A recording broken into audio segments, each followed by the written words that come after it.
I'm the senior calf milk specialist for the Wednesday group. We do some pig and poultry feed, but the main part of the business is ruminant feeds for dairy, beef and sheep.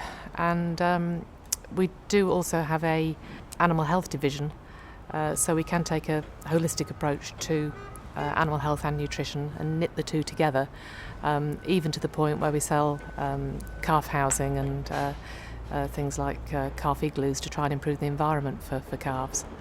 I mean, when we first started rearing calves on our calf unit, they were actually on the cold acidified milk system, and we graduated from that to the twice a day warm system.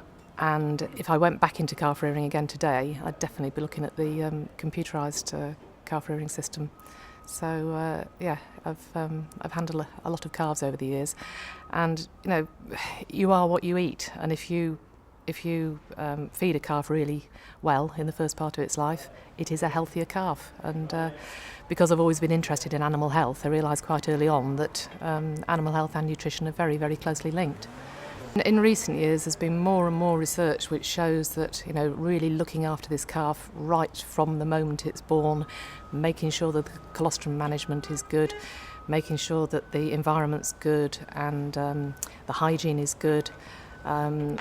It helps the calf to reach its genetic potential, and it just amazes me that farmers spend so much money on semen and genetics and then fail to feed the calf properly, because you can have a lot more influence through feeding the animal than you can by breeding.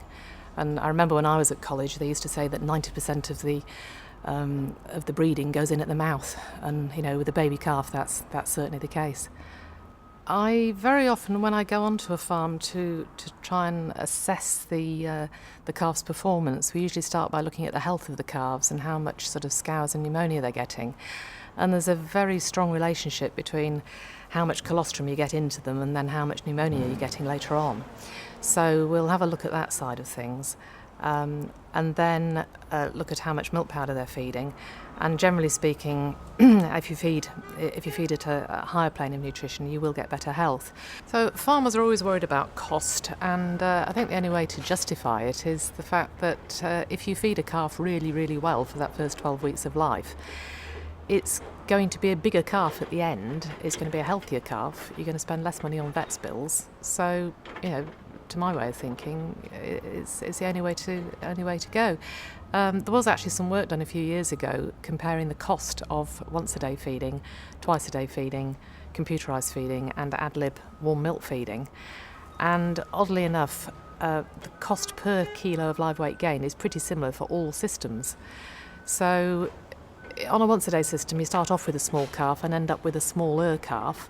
On a ad-lib feeding system, you start off with a small calf and end up with a big one. So there's a lot more weight gain gone on.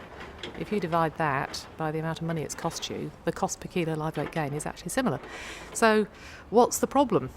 Feeding calves really well for the first 12 weeks pays off, and it not just pays off in the first 12 weeks, it goes on to pay off by getting up to puberty earlier, getting up to calving earlier, being a bigger animal when it calves down, and going on to produce an extra 800 kilos of milk in the first lactation.